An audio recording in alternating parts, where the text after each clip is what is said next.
राधे राधे भक्तजनों। अब आप सुनेंगे मार्गशीर्ष मास की मोक्षदा एकादशी व्रत कथा। श्री युधिष्ठिर ने कहा कि भगवान, आप तीनों लोक के स्वामी हैं, सबको सुख देने वाले और जगत के पति हैं। मैं आपको नमस्कार करता हूँ। हे देव, आप सबके ही तैसी है। आप मेरे संशय को दूर करके मुझे बताइए कि मार्गशीर्ष शुक्ल पक्ष एकादशी का क्या नाम है। उस दिन कौन से देवता की पूजा की जाती है और उसकी विधि क्या है। भगवान कृपाए आप मेरे प्रश्नों के ये सुनकर भक्त वत्सल श्री कृष्णा जी कहने लगे, हे धर्मराज, आपने बहुत ही उत्तम प्रश्न किया है। इनके सुनने से आपका यश संसार में फैलेगा। जो तुम सुना, मार्गशीर्ष शुक्ला एकादशी का नाम मोक्षदा है। उस दिन दामोदर भगवान की धूप दीप नैवेद्य आदि से भक्ति पूर्वक पूजा करनी चाहिए। अब इस विषय में मैं एक पौराणिक कथा तुमसे कहता हूँ। इस एकादशी के व्रत के प्रभाव से नरक में गए हुए माता पिता पुत्रादि को स्वर्ग की प्राप्ति होती है। यह कथा आप ध्यान पूर्वक एक ग्रह चित होकर सुनिए। गोकुल नाम के नगर में वैखांस नाम का एक राजा राज्य करता था। उसके राज्य में चारों वेदों के गाता ब्राह्मण रहते थे। वो राजा अपनी प्रजा का पुत्रवत पालन करता था। एक समय रात्रि को सोते समय राजा ने सपना में देखा कि उसका पिता नरक में पारा हुआ है। इससे उसे बड़ा दुख हुआ और प्रात होते ही वृद्धन ब्राह्मणों के पास जा पहुंचा। अपनी सपना कथा कहने लगा कि मैंने अपने पिता को नरक में पारा देखा है और उन्होंने मुझसे कहा है, हे पुत्र, मैं नरक में पारा हूँ। यहाँ से तुम किसी प्रकार से मेरी मुक्ति का उपाय करो। जब से उनके यह वचन मैंने सुना है, मेरे चित्त में बड़ी अशांति हो रही है। मुझे इस राज्य, धन, पुत्र, स्त्री, हाथी, घोड़ा आदि में कुछ भी सुख प्राप्ति नहीं होता। अब मैं क्या करूं, कहाँ जाऊं। इस दुख के कारण मेरा सारा शरीर जल रहा है। अब आप कृपा करके कोई तप, दान, व्रत आदि ऐसा उपाय बताइए जिससे मेरा पिता की मुक्ति हो जाए। उस पुत्र का जीवन व्यर्थ है जो अपने माता पिता का उद्धार ना कर सके। एक उत्तम पुत्र जो अपने माता पिता का और पूर्वजों का उद्धार करता है, वो हजारों मूर्ख पुत्रों से अच्छा है। जैसे एक चंद्रमा सारे जगत में प्रकाश कर देता है, परंतु हजारों तारे नहीं कर पाते।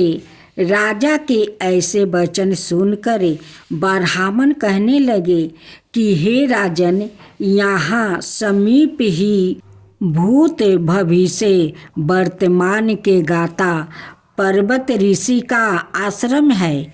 आपके प्रश्नों का उत्तर वो भली भांति दे सकते हैं। ऐसा सुनकर राजा मुनि के आश्रम पर गया। उस आश्रम में अनेकों शांत चित योगी और मुनि तपस्या कर रहे थे। उसी जगह है चारों वेदों के गाता साक्षात बारहमा के समान पर्वत मुनि बैठे थे। राजा ने वहाँ जाकर उनको दंडवत प्रणाम किया। पर्वत मुनि ने राजा से संगोपंग कुशल पूछी। राजा ने कहा कि महाराज, आपकी कृपा से मेरे राज्य में सब कुशल है, परंतु आकमस्तक एक विघ्न आ गया है, जिसे मेरे चित्त में अत्यंत शांति हो रही है। ऐसा सुनकर पर्वत मुनि ने एक क्षण के लिए अपनी आंखें बंद की और भूत भविष्य को विचारने लगे। फिर बोले कि राजन, मैंने योग बल से तुम्हारे पिता के सब कुकर्मों को जान लिया है। उन्होंने पूर्व जन्म में कामातुर होकर एक पत्नी को रति दी, परंतु सवत के कहने पर दूसरी पत्नी को ऋतु दान मांगने पर भी नहीं दिया। उसी पाप कर्म के फल से तुम्हारे पिता को नरक में जाना पड़ा। तब राजा बोला कि महात्मन, मेरे पिता के उद्धार के नियमित कोई उपाय बताइए। पर्वत मुनि बोले, हे राजन, आप मार्गशीर्ष शुक्ला एकादशी को उपवास करें और उस उपवास के पूर्ण का अपने पिता के नियमित संकल्प कर दे। उस एकादशी के पुण्य के प्रभाव से अवश्य ही आपके पिता की मुक्ति होगी।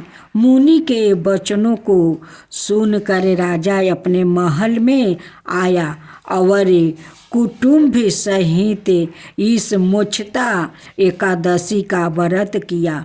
उस उपवास के पुण्य को राजा ने अपने पिता को अर्पण कर दिया।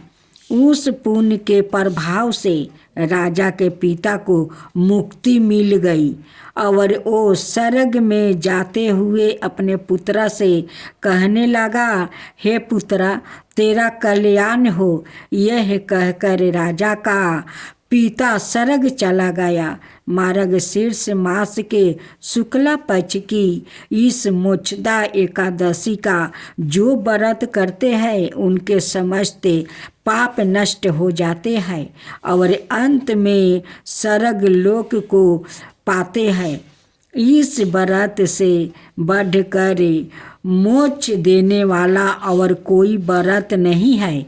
इस कथा को पढ़ने या सुनने से बजैपे जग का फल मिलता है। यह व्रत मोक्ष देने वाला और चिंतामणि के समान सब कामनाओं पूरी करने वाला है। राधे राधे भक्तजनों, आज आप सुनेंगे खूब सुंदर 11 माता का नई कहानी।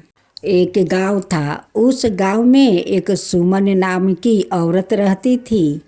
उस औरत ने वो फूल का खेती करती थी और फूल वो गांव में बेचती थी। उस औरत का एक छोटा सा बेटा था। उस औरत ने सुबह उठकर खाना बना लेती है और अपना बेटा को भोजन करा देती है और कहती है कि बेटा, तुम यही घर पर खेलना, मैं खेती में जा रहा हूँ फूल तोड़ने। मुझे तो फूल बेचना गांव में जाना होगा। उस औरत ने फूल का खेती बाड़ी करती थी और उसी से अपना संसार चलाती थी। एक ब्राह्मण था जो छोटे छोटे बच्चों को ज्ञान देता था। उनके बहुत अच्छे संस्कार सिखाते थे और सभी बच्चा उस ब्राह्मण को पास जाकर और उनकी प्रवचन सुनते थे। एक दिन सुमन का बेटा खेलते खेलते वही पहुंच जाता है जहां सभी बच्चों ब्राह्मण से ज्ञान सुनते थे।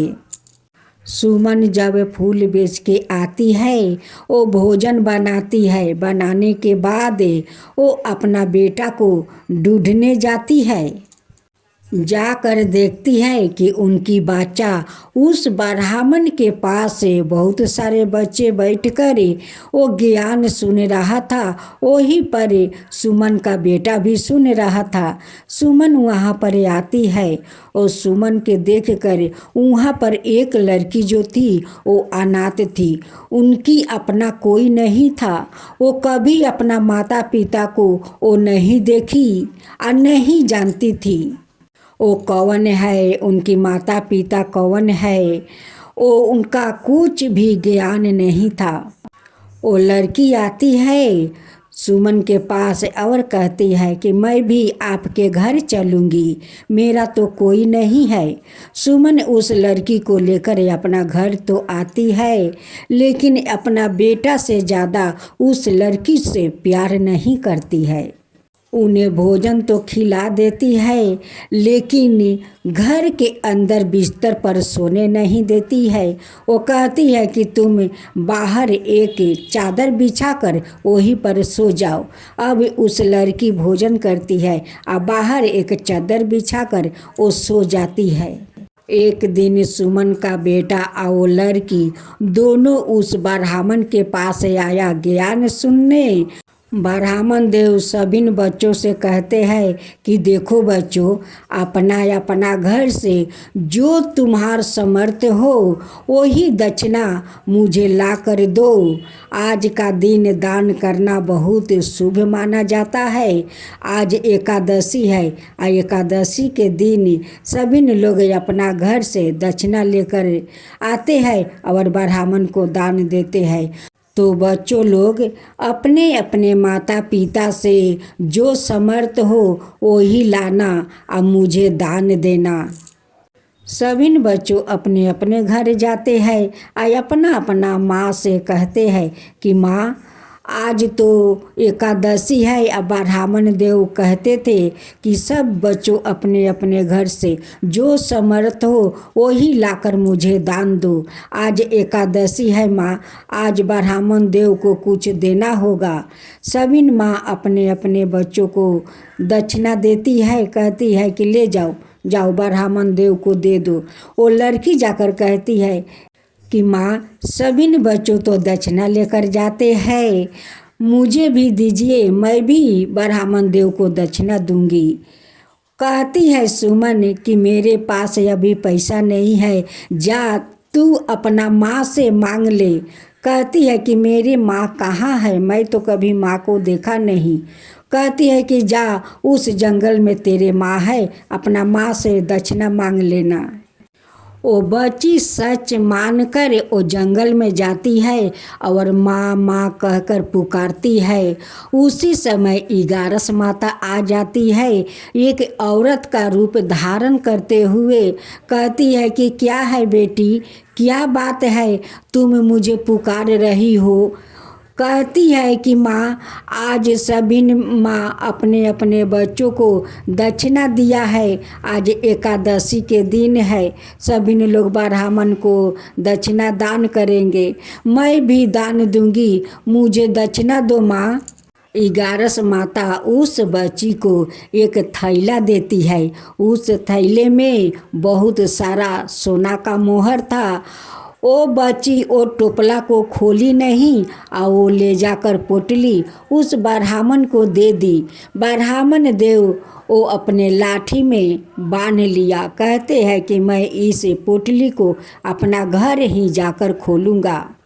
उस लड़की कहती है कि ब्राह्मण देव उस पोटली खोलकर देख लीजिए कि मेरी माँ क्या दी है।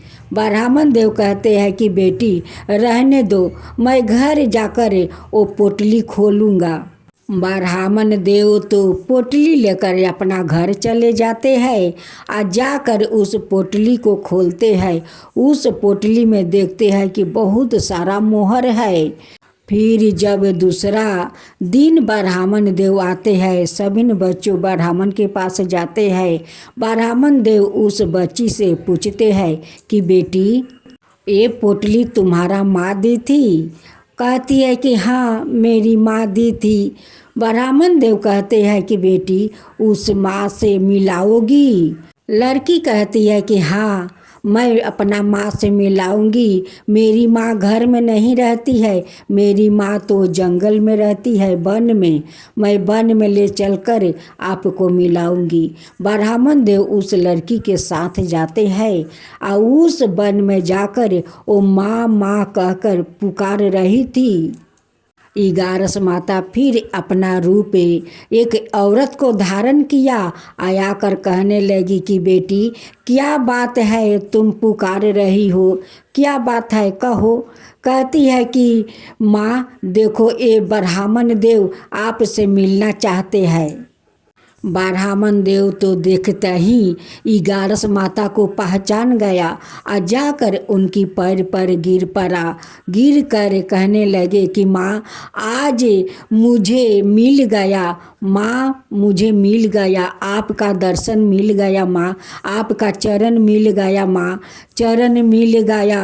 आप धन है, आप धन है माँ कि एक अनाथ लड़की को आप माँ बनकर दर्शन दिया और उन्हें आप इतना सारा दक्षिणा दिया माँ। आप धन है माँ, आप धन है, आपको आज मेरा दर्शन हुआ है, दर्शन हुआ है माँ। ब्राह्मण देव उस बच्ची को लेकर सुमन के पास जाते हैं और सुमन से कहते हैं कि आप तो बहुत भाग्यशाली है, आपको तकदीर कितना अच्छा है कि इस लड़की आपका घर में आई है। इस लड़की को तो साक्षात 11 माता माँ का रूप धारण करते हुए आकर इस बच्ची को दर्शन दिया। उस माँ ने इस बच्ची को बहुत सारा मोहर दिया, एक पोटली बना कर। सुमन उस लड़की को माथे पर हाथ रख कर आशीर्वाद देती है, कहती है कि बेटी चल तू मेरे घर चल, अब मेरे बिस्तर पर सोएगी।